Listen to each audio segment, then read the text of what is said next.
irmãos, faz mais ou menos 1 ano e meio que eu não prego aqui nesse altar. E eu sempre fico nervoso quando vou pregar, né? E hoje eu fiquei, não foi diferente, né? E a última vez que eu vim aqui ministrar a palavra do Senhor, o Senhor falou muito comigo. E eu saí daqui talvez com uma resposta que eu não queria. Porque existem situações que a gente não quer ter uma devida resposta, ou a gente não quer que o Senhor faça na nossa vida o que Ele quer fazer, mas o que a gente quer, né? Porque tem coisas que pra gente, de alguma forma, é mais confortável do que de outras. Concordam comigo? E aquele dia foi um dia pra mim que eu vim aqui, falei o que Deus queria que eu falasse para a igreja, e foi uma bênção, e foi tudo lindo, e os irmãos choraram, e aquele negócio maravilhoso, eu fiquei muito feliz com a palavra. Aí no final do culto, uma irmã, usada por Deus, sabiamente veio falar comigo. E o que ela me disse não foi algo que me deixasse assim, feliz. Porque, como os irmãos já sabem, eu venho tratando um câncer já há mais ou menos 1 ano e meio, mais ou menos. E naquela época, acho que tinha 1 ano, mais ou menos, e eu esperava, né, que fosse acabar. E quando ela chegou aqui no altar, ela falou assim: olha, Robson, Deus está muito feliz com você, e Ele tem gostado do que você tem feito e tal. E eu, aí, estou no caminho certo. E ela falou assim: mas ainda vai doer muito. E você vai passar por dias em que você vai querer desistir de tudo. Vão ser dias que você vai falar: Senhor, eu não aguento mais. Irmãos, eu sou uma pessoa muito duvidosa assim. Eu não aceito somente que as pessoas falem comigo, porque eu já vivi num meio em que muitas pessoas falavam coisas que não aconteciam, e que às vezes elas não eram só usadas por Deus. Ela era usada uma parte por Deus, outra parte pela carne, e outra parte pelo que ela achava que de alguma coisa. Então eu sempre falei: Senhor, me dá um sinal. E naquele dia, enquanto os irmãos oravam por mim, e os irmãos oravam para que eu fosse curado, eu orei uma oração pessoal comigo, assim, bem profunda, que eu só tenho com Deus, sabe? Aquela que você faz na sua mente, e as lágrimas que correm pelos seus rostos são pegadas por Deus, e Ele interpreta as suas lágrimas. Essa oração que saiu do mais íntimo e profundo do seu coração. E se eu te falar que naquele dia, aquela irmã usada por Deus falou tudo que eu orei para Deus, como é que eu ia desacreditar naquele momento? Irmão, eu já vinha de muita dor, gente, muita dor. Mas, gente, era dor assim. Gente, eu lembro que eu tomava quimioterapia nos braços, e eu dormia com os braços assim, ó, deitado, e de bruço, não conseguia virar de lado, e dormia com os braços assim. E foram muitas noites que eu dormia, e a dor era tanto que as lágrimas caíam pelo meu rosto. E existiam momentos que eu não sabia nem mais chorar. Eu pegava a minha esposa, que estava do meu lado, pegava na mão dela e falava assim: amor, vamos orar, porque o Senhor é o Deus que cura todas as coisas, e Ele tira a dor. E aí, sentado na cama, do jeito que a gente estava, eu orava ao Senhor. Quando eu terminava de orar, eu emendava num louvor, e às vezes eu cantava assim, aquela música que fala: o choro pode durar uma noite, no braço da oração, sabe? O choro pode durar. Vocês conhecem? Isso. Mas a alegria, ela vem de manhã, bem cedo. Oh, aleluia.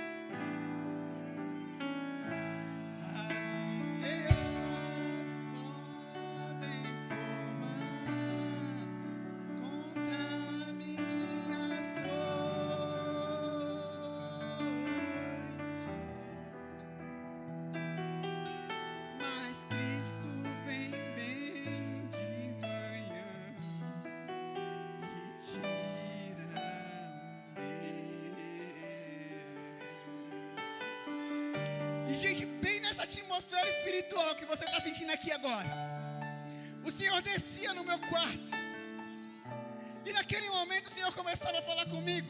E as lágrimas que caíam do meu rosto não eram mais lágrimas de dor. Era o Espírito Santo tocando no meu coração e falando comigo. Irmão, eu não sabia mais por que eu chorava. Quando eu olhava, a dor não estava mais ali. O que eu sentia era a presença do Espírito Santo de Deus. E as lágrimas caíam nos meus olhos, caíam nos olhos da minha esposa. E aí você acha que foi só um dia? Diante de Deus eu passei meses, todos os dias, eu e a minha esposa, fazendo a mesma oração e cantando o mesmo louvor. Sabe o que eu quero te dizer essa noite? Que às vezes nós não sabemos o que fazer no dia do desespero. No dia que a dor bate na tua porta, no dia que a doença bate na tua porta, no dia que as pessoas dizem que o teu filho não tem mais jeito, que o teu esposo não tem mais jeito, que a tua esposa não tem mais jeito, que aquela causa está perdida. No dia do desespero, nós não sabemos o que fazer, nem para onde ir. Porém, você esquece que todas as outras provas que você passou na sua vida inteira serviram única e exclusivamente para uma coisa: para te ensinar em quem você deve confiar. Quando a sua esperança está depositada no Senhor, você sabe quem buscar, você sabe para onde ir, você sabe onde vai estar a tua salvação. Você que é pai, você que é mãe, o dia que teu filho ficou doente pela primeira vez, onde que você estava? Onde que você buscou a esperança? Onde que você foi atrás? No altar do Senhor. Porque existem dores que você não quer ver Ele passar. Existem dores que você também não quer passar. E eu vim trazer uma palavra para vocês nesse sentido. Uma das palavras que eu achei que foi mais parecida com a minha história. E hoje talvez eu não tenha tempo de te contar essa história inteira, mas eu vou tentar te contar trechos do que o Senhor fez na minha vida. Porque foi algo muito especial. Por mais doloroso que seja, foi especial. E tão especial quanto inesquecível. É algo que eu nunca vou esquecer. E eu vim para dizer para vocês essa noite que o Senhor é o Deus que vive, que reina e que ainda cumpre as suas promessas. E quando a medicina disser que não tem jeito, o Senhor Ele desce só para mostrar que Ele é o Deus Todo-Poderoso.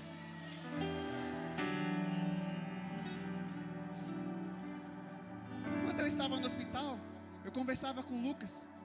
Eu no hospital, ele no outro. E eu falava assim: Lucas, vai ficar tudo bem. Deus tem planos na tua vida. E eu orava pela vida dele, intercedia ao Senhor pela vida dele.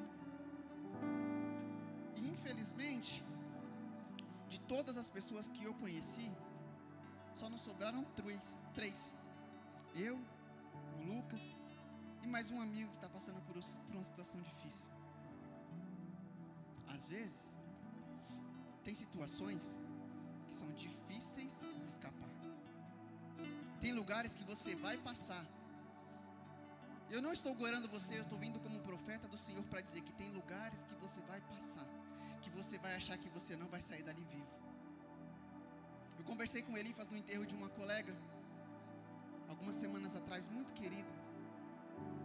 E ele falava assim: como é que é para você a sensação de enterrar as pessoas? E eu falava assim: Elifas, eu me sinto no campo minado, no meio de uma guerra que eu iniciei com várias pessoas. E no meio do caminho elas foram pisando em bombas que explodiram. E elas não estavam mais ali. Pessoas que às vezes eu ligava e falava: oi, como é que você tá, cara? Eu estou com saudade. E quem me respondia era o filho, dizendo assim: olha, meu pai acabou de falecer, nós estamos voltando do velório dele. Pessoas que me ligavam e falavam assim: olha, fulano vai ter os últimos dias agora, porque os médicos disseram que para ele não tem mais jeito. Vim aqui no hospital visitar ele. foi essa nossa amiga que faleceu há pouco tempo. É difícil, é doloroso, mas todas essas pessoas deixaram um legado para suas famílias, um legado de fé, um legado de confiança, e um legado de que elas acreditaram em Deus até o final. E a minha grande pergunta, que eu já vou deixar agora para você ir pensando enquanto essa palavra vai acontecendo: o que você tem deixado para a tua família? Se hoje simplesmente fosse o dia que tudo na tua vida ia acabar, e você ia deixar os teus filhos, a tua esposa, o teu esposo para trás, que de legado você deixaria? Que de exemplo você deixaria para eles? Eu separei a palavra que está em Isaías 38. Eu vou abrir para a gente não perder tempo. E é somente um versículo.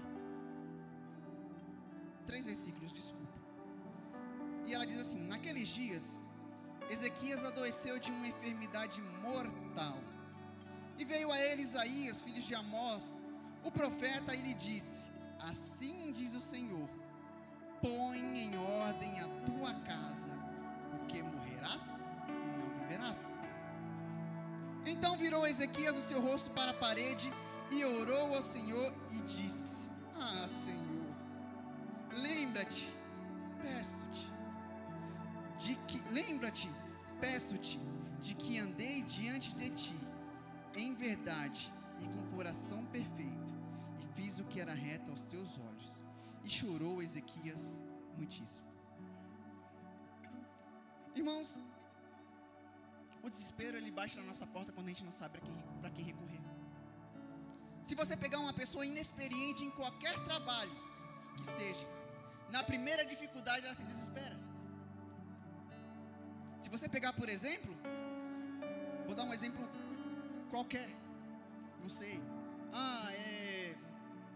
Josias trabalha com construção.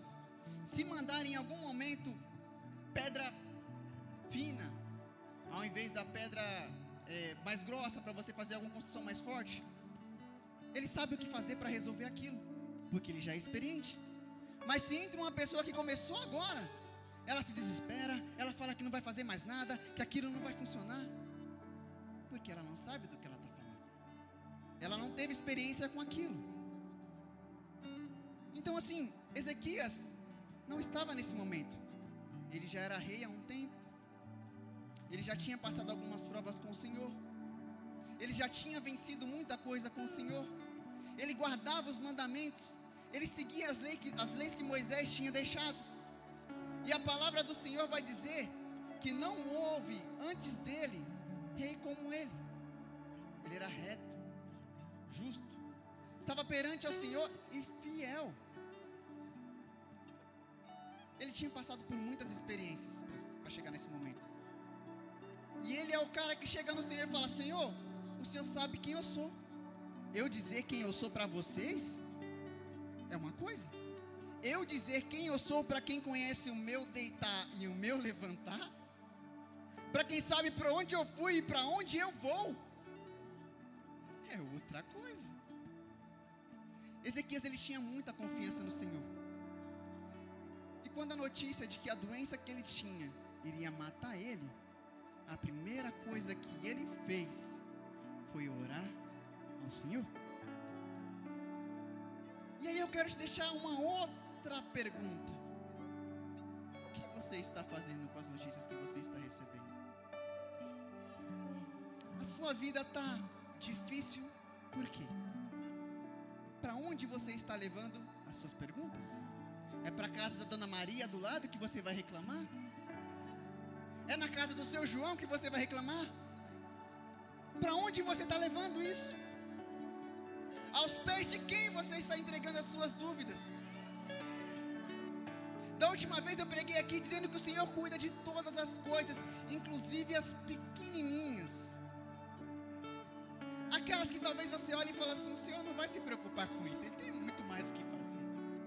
E eu disse para você que o Senhor para tudo por causa de você.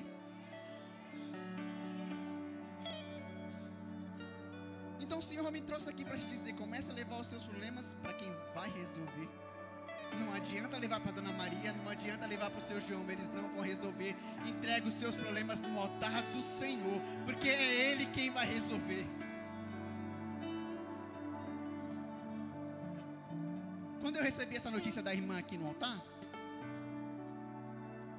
ela disse assim: olha, o que você está passando foi difícil, mas ainda vai doer muito mais. Eu fiquei meio triste assim por uns 2 dias. Eu falava para minha esposa: amor, já doeu muito, gente. Eu não aguento mais dor, não. Que tipo de dor? Como é que pode doer mais? Irmãos, eu pensava que não podia, não. Mas doeu. Passando pouco tempo, eu fui no hospital. A médica falou assim: Robson, é o seguinte, o câncer que estava no seu pulmão, no seu pescoço, saiu tudo. No seu baço, saiu, não tem mais nada. Eu tinha 17 linfomas só no pescoço, fora pulmão, baço, que estava tudo ruim. Eu não conseguia respirar direito, eu sentia muita dor aqui. E ela falou assim: olha, todos esses saíram, não tem mais. E eu fiquei mega feliz. E ela falou assim: olha, mas tem um que está em cima do seu coração. E aí eu pensei, tá bom? O Senhor fez uma promessa na minha vida. O Senhor me prometeu. E Ele disse que eu precisaria estar em hospitais para que pessoas pudessem conhecer a Jesus. E Ele já tem feito isso, Ele não me desamparou. E se Ele não me desamparou em todo esse período da minha vida, todos esses 24 anos que eu tinha na época, Ele não vai me desamparar agora. Ele não falhou com ninguém até agora na Bíblia inteira. E várias pessoas que eu conheço, Ele vai falhar comigo? Não vai. Passando isso, eu fiz radioterapia. Passei por um período, fiz várias sessões e tal. E até aí ficou tudo bem. E eu pensei: olha, agora vai, agora acabou. Quando passou tudo isso de novo, que eu fui no hospital, eu sabia que o Senhor tinha promessas na minha vida. Eu sentei na cadeira com a minha esposa. Nesse período eu fiquei bem por uns 4 meses, mais ou menos. Ela falou assim: amor, eu acho que eu estou grávida. Eu falei: você acha que está grávida a vida toda já? Você vai estar grávida agora? Não faz sentido. Todo dia você acha que está grávida.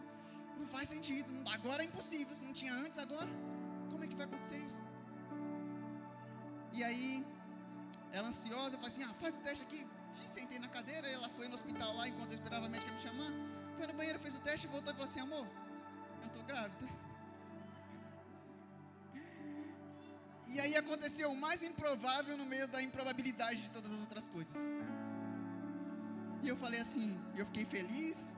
Eu não sabia se eu chorava de alegria, não sabia. A gente ficou mega feliz assim.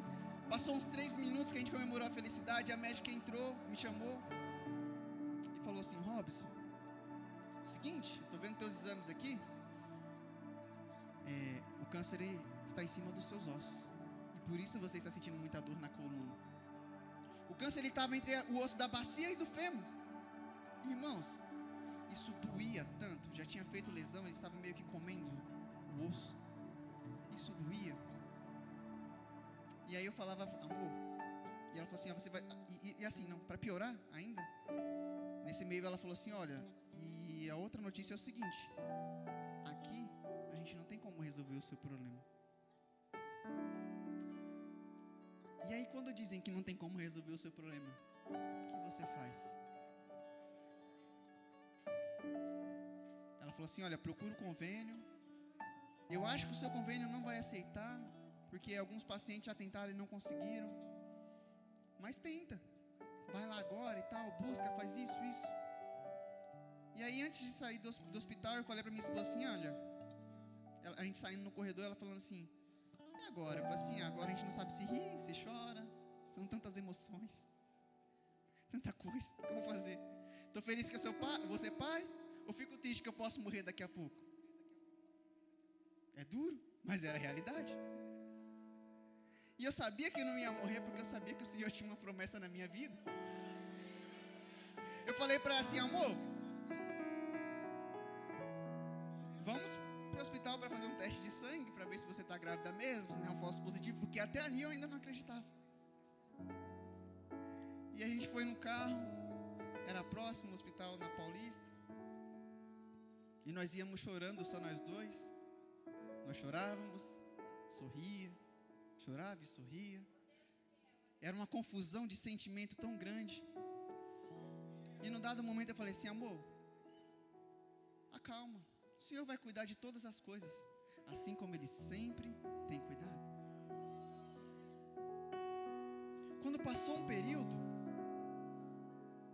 eu perdi o movimento das pernas, no final do ano. O irmão Valmir me emprestou a cadeira de roda dele. Eu comecei a andar de cadeira de roda.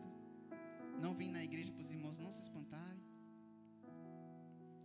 E aí, deitado na minha cama, depois de um tempo, eu comecei a não conseguir nem me mexer. Para ir no banheiro, alguém me carregava. E dependia de como me pegava. Se me pegasse errado, a dor era tão profunda, tão forte, que eu gritava aqui. Eu acho que daqui dava para escutar, porque a minha irmã da casa dela vinha correndo. E a Camila grávida, me carregando por muitas vezes. E eu com medo, falava assim: amor, não, porque você está grávida, não pode pegar peso e tal. E o que a gente faz? Eu orava, falava com Deus, mandava mensagem para os pastores e falava assim: ora por mim. Teve um dia que eu falei assim: mãe, eu vou pegar todas as irmãs do círculo de oração e vou trazer para orar aqui por mim. Ele vai me curar, Deus tem que resolver alguma coisa aqui. E a gente riu em casa e tal. E o Senhor sabia o quão sincero meu coração estava sendo naquele momento. E eu não sei porquê, mas naquela manhã, algumas irmãs foram na minha casa orar pela minha vida. Eu passei o dia inteirinho recebendo a visita de pessoas indo orar. Na minha casa não, estava morando na casa da minha mãe, porque na minha casa não passava cadeira de roda nas portas. E as irmãs oraram, e eu brincava. E eu sei que por um momento foi um amigo meu que estava um pouco afastado da igreja, e mesmo com dor, sem conseguir me mexer, o Senhor ainda me usou para falar com ele. E ali naquele momento eu comecei a perceber o quão linda era a obra que o Senhor tinha na minha vida. E que se eu tivesse sem as pernas, eu continuaria glorificando ao Senhor. Se eu tivesse sem os braços, eu continuaria glorificando ao Senhor. E quando eu não conseguia falar no hospital, e eu falei para minha mãe assim: mãe, com muita dor, mãe, fala para Deus que eu não aguento mais. Ora para Deus, mãe, porque eu não consigo mais orar. Irmãos, eu chorava tanto, doía tanto, que eu não tinha força para falar com o Senhor. Mas sabe quando a dor é tão intensa? Eu não sei se vocês já sentiram isso, eu espero que não, mas a dor é tão intensa que eu não conseguia raciocinar o que eu fazia. Por um momento era muito fora da lógica. Porém, mesmo deitado ali, eu lembro de um dia que o meu remédio estava lá, a morfina que eu tomava, que já era 6 miligramas, já era bastante, estava lá, eu estava com dor, e o meu colega do lado, a morfina dele não tinha chegado. E eu peguei e falei para a enfermeira assim: olha, pega a minha morfina e dá para ele. Ela falou assim: mas você não está com dor também? Eu falei: tô, mas dá para ele. E ela ficou meio sem entender. Ela: tem certeza? Eu falei: tenho. E na minha mente eu chorei muito. E eu pensava muito na minha mente assim. Eu chorei muito e pensava muito assim: eu tenho Deus, eu tenho um Consolador, eu tenho o Espírito Santo que leva as minhas lágrimas para Deus, e Ele resolve os meus problemas. E o que Ele tem? Passado um período, esse meu amigo acabou vindo a falecer. Mas eu pude mostrar o culto aqui para ele, do hospital. Eu pude levar os meus pais lá para orar pela vida dele. Eu pude da minha cama orar por ele na outra cama. Eu fiz o que eu pude. E às vezes eu lembrando na cama, eu lembrava assim que muitas vezes eu perguntava: Senhor, por que eu passo por tanto problema? Porque eu já passei por tanta prova que eu não entendia. E depois eu comecei a ver que era somente um preparo do Senhor para tudo que Ele tinha para fazer na minha vida. E deixa eu te falar uma coisa: levanta a tua cabeça, porque o que você está passando, você acha que é para te derrubar, Você acha que é para te colocar no chão, você acha que é para te fazer parar, mas o Senhor me trouxe aqui essa noite para te dizer: levanta a sua cabeça, porque eu só estou te preparando para algo novo, preparando para o que eu tenho para fazer na sua vida. Fica tranquilo, porque é eu que estou cuidando de você. Sou eu que estou cuidando de você. A tua família não vai parar aí, o teu filho não vai parar aí, o teu casamento não vai acabar aí. Não interessa o que a medicina diz para você. O Deus que cuida de você, Ele não falha, Ele não para, Ele não perde a hora, Ele não chega atrasado. E Ele está com você cuidando de tudo. Ei, eu não saí do hospital depois de mais de 2 anos. Eu não consigo contar quantas internações eu tive. Eu não consigo contar quantas vezes furaram o meu braço. Eu não consigo contar quantas vezes eu chorei amargamente de dor. E eu não consigo te dizer quantas vezes o Espírito Santo desceu até o meu quarto e falou comigo. Eu não consigo te contar quantas pessoas me pediram oração no hospital. Eu não consigo dizer para você todas as vezes que os enfermeiros entraram no meu quarto e falaram assim: ei, ora pela minha vida. E eu deitado na cama levantava só a minha mão, porque era só isso que eu conseguia, e orava pela vida delas. Eu não sei quantas vezes os médicos sentaram no meu lado da minha cama, na poltrona, e falaram assim: olha, você pode me contar como que você chegou aqui? E eu falava assim: olha, eu comecei a ficar fraco, sentir dor, perder peso. Ela falou assim: não, eu quero saber a história do sonho que você teve, que você veio para o hospital para alguém conhecer Jesus. Eu não sei contar quantos médicos perguntaram isso para mim. E quando eu começava a contar, eu via lágrimas correndo dos olhos dele. Sabe o que é isso? São os planos perfeitos que o Senhor tem para você, que você não enxerga, porque você está preocupado demais com a dor daquele momento. Ei, mas é só um preparo. O Senhor está só te preparando para algo novo, para algo maior, para algo que os olhos não viram, ouvidos não ouviram e nem chegou ao coração do homem. É isso que Ele tem reservado para aqueles que amam e o esperam.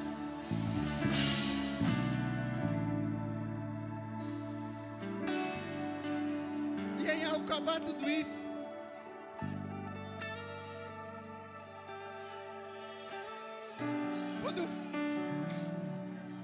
quando Ezequias passou por esse momento de falar com Deus, ele tinha tanto contato com Deus que antes de Isaías sair do templo, o Senhor falou para ele: volta e fala para ele que eu vou cuidar dele, que ele vai ter mais 15 anos de vida, e que o decreto que era para a morte já não é mais para a morte.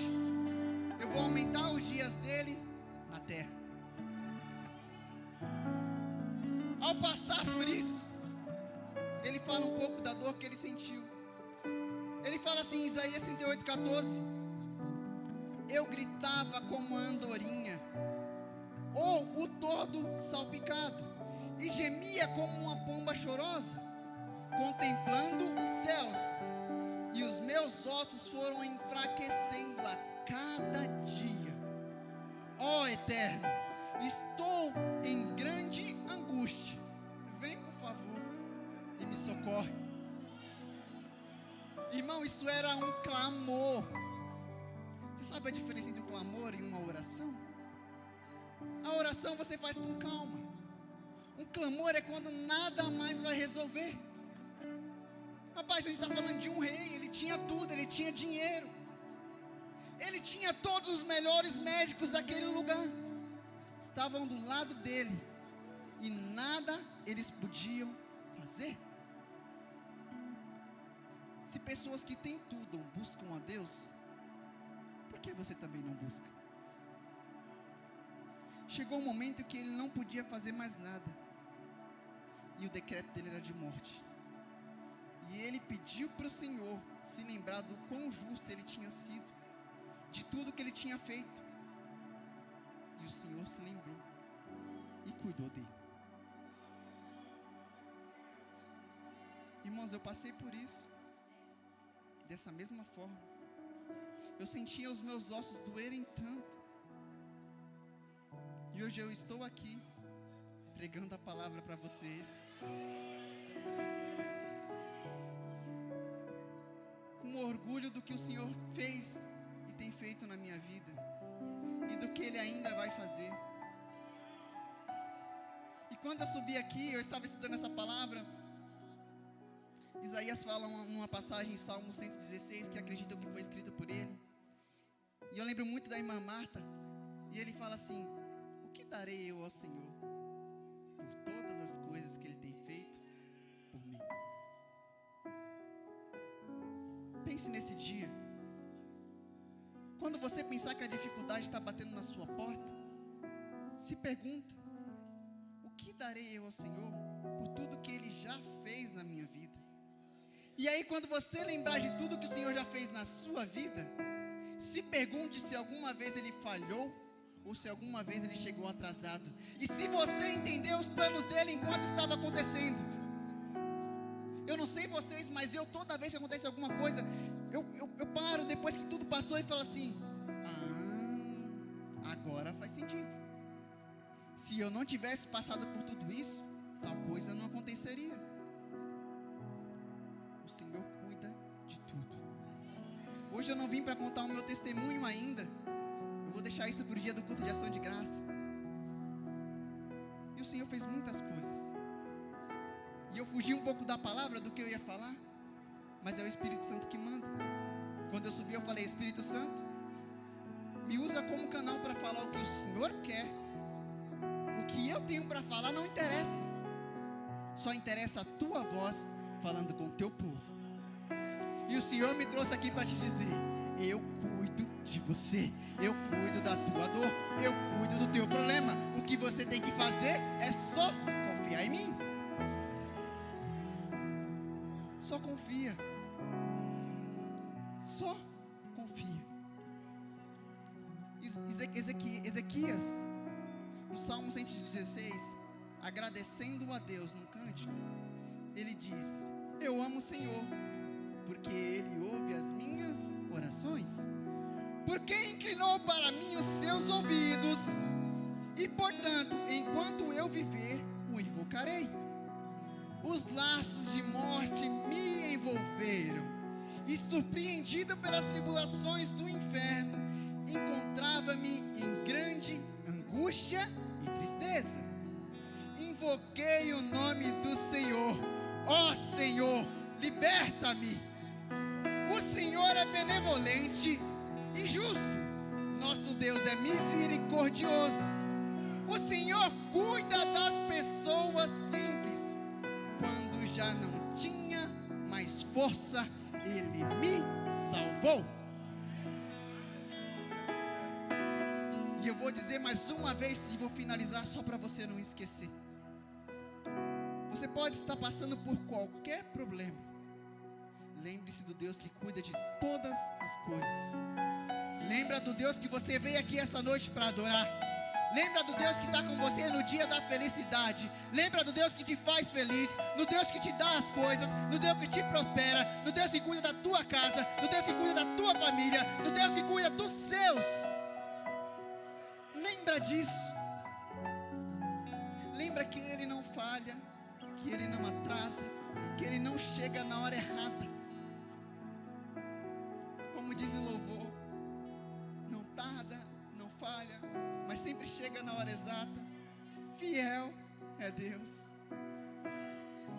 Quem começou a boa obra, Ele é fiel para terminar na sua vida. E se você tem uma promessa, fica tranquilo, porque você não vai morrer. Isso não vai acabar. Na tua vida não é o fim. Isso não vai acabar enquanto o Senhor não cumprir tudo que Ele prometeu para você.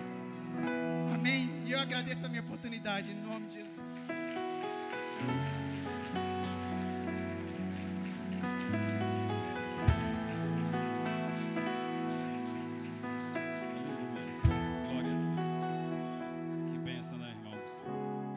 Seríamos de nós se não fosse o Senhor na nossa vida. Amém? Estamos chegando ao término do trabalho. Quero aqui fazer um agradecimento gente, é terrível, viu? A arrumação não é com nós mesmos, não, viu? Mas a irmã Leda preparou aqui uma linda decoração aqui para nós, que vai a nossa gratidão, tá bom? Quero agradecer a todos os varões que se fez presente para estar aqui nesse culto abençoado. Quero também agradecer o irmão Robson, que tem prontamente atendido o nosso convite. Nosso irmão Lucas, que Deus continue abençoando a tua vida, tá bom? Quero também agradecer o nosso irmão Elifas. Ele é, irmãos, o nosso coordenador. Ele que dá as orientações de tudo, inclusive preparou até a liturgia do culto aqui para a gente. Se não fosse nosso irmão Elifas, acho que nós estávamos perdidos aqui. E quero também agradecer o nosso pastor, que tem dado essa confiança para estar dirigindo esse trabalho. Peço perdão aos